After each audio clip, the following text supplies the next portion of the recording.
J'ai l'impression que c'est une odeur qui t'appelle, qui te dit prends-moi.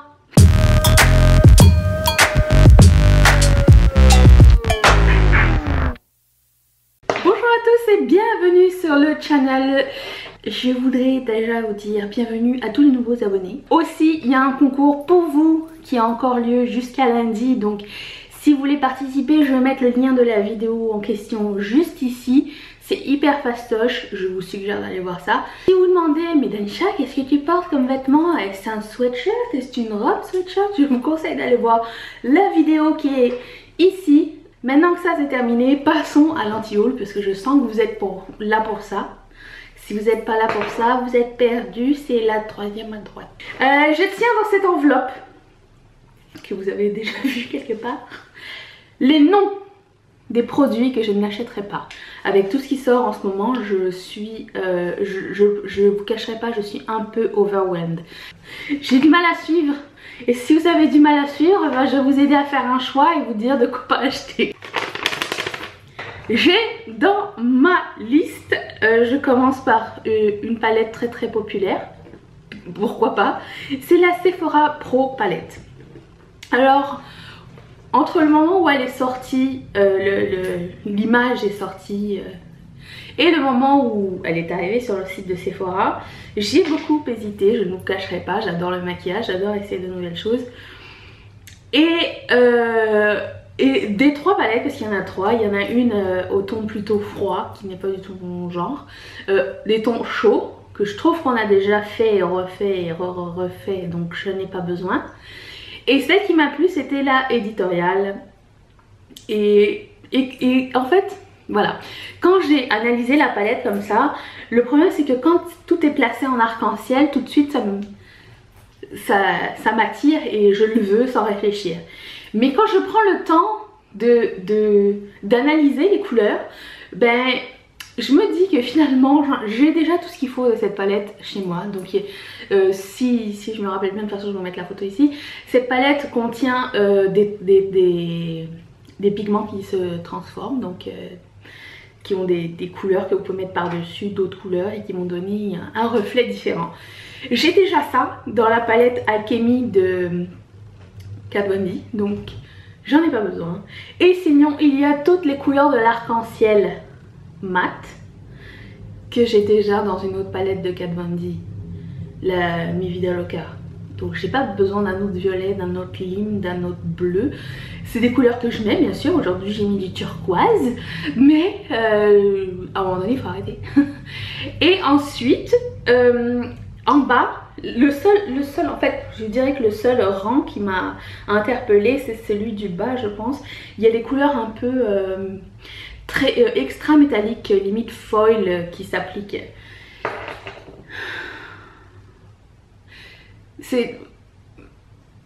Je pense que j'ai déjà quelque chose qui fait cet effet. Les Super Shock Shadow de Colourpop font déjà cet effet. Mais quand j'ai vu le prix de la palette, j'ai fait ah oui quand même. La palette elle coûte 85 $ canadiens. C'est-à-dire avec la taxe on tourne autour de 100 $ canadiens. C'est un peu excessif pour trois fards que j'aurais aimé posséder, dont j'ai sûrement des dupes à la maison. Donc pour moi ça ne faisait pas de sens. Ensuite parlons de la fameuse Boom Boom Cream ou Bum Bum Cream, je ne sais plus. On m'a dit que c'était écrit sur le packaging. J'ai eu l'échantillon de cette crème et je ne vous mentirai pas. Si elle n'avait pas coûté aussi cher, je pense que j'en aurais racheté. Elle sent super bon et en fait j'ai l'impression que c'est une odeur un peu qui t'enivre comme ça. J'ai l'impression que c'est une odeur qui t'appelle, qui te dit prends-moi. C'est super réconfortant, délicieux, gourmand mais à la fois distingué comme odeur. Le pot de cette crème est 45 $. Et pour moi ça semble inconcevable, surtout que mon corps, pour être badigeonné, il faut quand même que je prenne le quart du pot. Et en plus de ça, on m'a dit qu'il y avait un dupe qui existait chez Bath & Body Works et j'y vais là cette fin de semaine. Je vais vous le dire si c'est la vérité. J'ai l'impression que dans tous mes anti-hauls, il y aura quelque chose de Too Faced. Je m'excuse. Mais la palette à venir pour les fêtes, déjà j'annonce que je ne l'achèterai pas. La White Chocolate. Je sais pas si vous avez vu l'image de cette palette. On dirait qu'ils ont pris des couleurs, ils ont tout désaturé puis ils ont mis dans une palette. Alors je sais pas comment ça va se blender tout ça ensemble. J'ai de gros doutes à l'avance. Personne n'a essayé cette palette, mais j'attends de voir si par exemple ça va me contredire, si c'est la palette de l'année, je ne sais pas. Mais je sais pas si vous avez vu, mais il y a une série de nouveaux rouges à lèvres qui est sortie partout. Hourglass a sorti des rouges à lèvres que tu peux faire un refill de rouge à lèvres. C'est-à-dire que tu achètes l'espèce de porte-cigarette et après ça tu achètes le bâton que tu veux mettre et que tu mets sur ton porte-cigarette doré et tu mets ton rouge à lèvres. Quel est ce principe gadgety?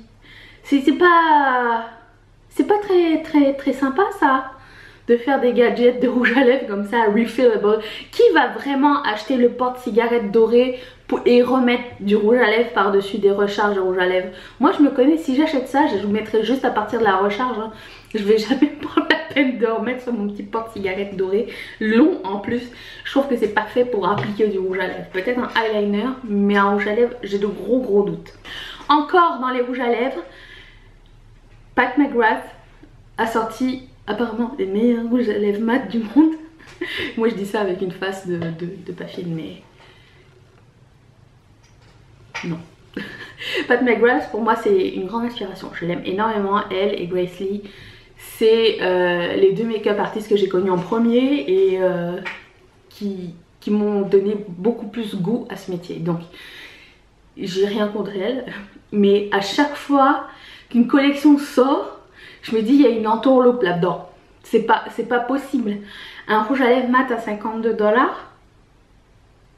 Non. 52 $. Il me semble qu'à chaque application, à chaque fois que tu vas manger, tu vas laisser 2 $ sur le bout de ton assiette, 2 $ sur ton verre. Tu ne m'auras point. Je ne sais pas si vous avez vu cette balle, la balle de Boscia. Donc c'est une balle pour se nettoyer le visage. Donc il faut prendre un cure-dent, percer la balle et après ça tu te nettoies avec la boule. En fait c'est un peu en jelly, charcoal et ça c'est mousseux. Parce que pour moi ça ne fonctionne pas. Premièrement, qui l'utilise? Levez la main, je veux voir. Deuxièmement, où est-ce que tu la mets ta boule après? Parce que moi, premièrement ça glisse. Et deuxièmement, c'est tout savonneux. Où est-ce que tu ranges ça? Est-ce que c'est pratique dans ta vie de tous les jours? Je doute extrêmement fort. Il y a une nouvelle gamme de produits pour la peau qui est sortie. Donc un ajout à ta routine santé. Non, ça c'est pas moi qui vais te le dire. Un ajout à ta routine beauté que je doute être vraiment, comment dire, indispensable. Ça s'appelle les Essence Water. Donc je sais pas, j'ai pas essayé, mais le principe en tant que tel me semble en fait je peux pas imaginer que tu achètes une essence d'eau, donc c'est de l'eau dans une bouteille donc, qui a des propriétés X, Y, Z, que tu mets 3 gouttes ou 4 gouttes dans ta main, tu fais comme ça et tu fais comme ça. Moi j'ai du mal à croire que ça ait un impact dans ta routine beauté. En plus du tonique, en plus de l'eau micellaire, en plus de la crème de jour, du sérum, de la crème contour, de l'huile. Je veux dire, à un moment donné, ta routine beauté, il va falloir que tu te réveilles à 3 h du matin. Je connais des gens qui ont été élevés au Nivea uniquement. Hein. Ensuite, Sephora, c'est encore pour toi celle-là. Sephora et Moschino. Je vais chercher la preuve comme quoi je ne suis pas de mauvaise foi. Je reviens. Il faut savoir que Moschino, le designer derrière Moschino, c'est Jeremy Scott. Si vous ne connaissez pas Jeremy Scott, c'est un designer anglais qui fait des choses assez atypiques, des vêtements et des accessoires très ludiques. Et maintenant donc il travaille pour Moschino. Il travaille pour Moschino. Je vais vous montrer quelques exemples de ses réalisations qui pour moi sont quand même pas toutes réussies. Cependant, Jeremy Scott est quand même un de mes designers préférés. Pour vous prouver ça, je vais vous montrer que j'ai acheté quand même ses collaborations avec Adidas et que je les porte fièrement, celle-ci et même celle-ci qui s'allume. Donc oui, j'ai un goût pour le très kitsch, le tacky, le ludique, mais la collection Sephora et Moschino, surtout parlons de ce porte-gloss pendentif. Qui va porter le porte-gloss pendentif? Si quelqu'un porte le gloss pendentif et que je le croise, il se peut que je fasse une petite tape derrière la tête comme ça, vous savez, qu'est-ce qui t'arrive? Je vais parler d'une marque que j'adore. Vous le voyez venir si vous avez vu mes vidéos précédentes, surtout les produits décevants, parce que j'en ai parlé un petit peu là. Si vous ne l'avez pas vu, je vais la mettre ici. Les pinceaux Colourpop. Parlons-en. Je n'ai pas essayé les nouveaux pinceaux, ceux qui sont sortis, qui sont abordables apparemment, ils sont très bien. Mais j'avais eu déjà des pinceaux qu'ils avaient mis dans des... en fait, des fois quand on achète chez eux, ils vous mettent des petits cadeaux à choisir et tout ça. Donc j'avais choisi 2 pinceaux. Et les 2 pinceaux sont, ma foi, horribles. J'en ai parlé en détail dans la vidéo, vous verrez. Alors je me suis dit, mais les pinceaux, les nouveaux... S'ils sont à l'image de ceux qui nous ont montré avant, moi je les achète pas. D'autant plus que, premièrement, le manche est blanc. Je suis de celles qui foutent du fond de teint partout. Du maquillage, il y en a partout, il y en a sur ma poignée de voiture. Je sais pas comment je fais. Il y en a sur ma poignée de voiture, il y en a sur mes poignées de la chambre. Des fois je me déplace comme ça, avec les mains, j'oublie d'enlever le maquillage ici. J'en mets sur mes vêtements, j'en mets sur mon mari, et je veux dire, le manche il va tenir combien de temps blanc? Il va pas tenir. Et en plus de ça, j'ai assez de pinceaux. Je passe mon temps à laver mes pinceaux, je les lave au moins une fois par semaine, donc j'ai pas besoin de plus de pinceaux que ça. Et des fois je regarde les filles, elles ont des collections de pinceaux. Est-ce que vous utilisez tous les pinceaux? Est-ce que vous engagez quelqu'un pour laver vos pinceaux? Parce que moi je trouverais ça un peu un peu overwhelming, déjà un peu j'ai plein de pinceaux, mais après, le jour où il faut les nettoyer, je pense que je vais embarrasser la moitié de la poubelle.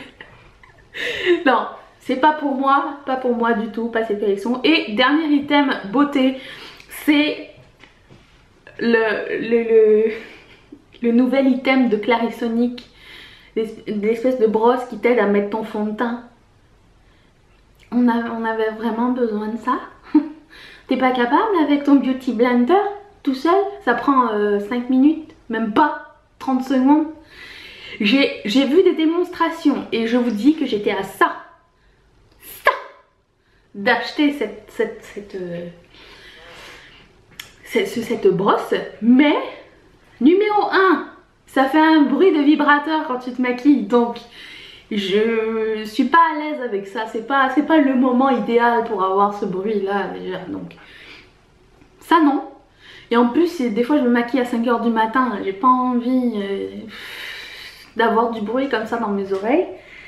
Et 2, j'ai l'impression que ça prend une éternité. La brosse elle est comme ça, et comme ça. Alors certes ça va blender, mais tu finis quand? Après avoir mis ton essence, tout ça, ça rallonge encore ton temps de maquillage, j'ai envie de te dire. Et ensuite, il faut que tu t'en débarrasses tous les 3 mois, parce que bon, les pinceaux de Clarisonic c'est bien sympatoche, mais à coût de 35 $ tous les 3 mois. Ben non. Ou alors tu les laves. C'est un truc à laver ce pinceau là. Ah non, je suis pas d'accord. Et d'un coup tu fous de l'eau dans le mécanique et après ça tu le mets dedans puis ça grille ton Clarisonic. Qu'est-ce qui se passe? Passons à la mode. Je commence avec une marque que vous avez sûrement vue partout et vous vous dites peut-être que vous aimeriez posséder, mais moi à chaque fois que je vois ça, je me dis quel est l'attrait de cette marque? Je parle de Suprême. Premièrement, la première fois que j'ai vu le logo, je trouvais qu'il ressemblait à un logo de dentifrice. Non, Signal, ça vous dit rien? Ça, je trouvais que ça avait à peu près la même typo, les mêmes couleurs, tout ça. Ensuite de ça, c'est Suprême quoi? Poulet, Suprême NTM, Stop in the Name of Love.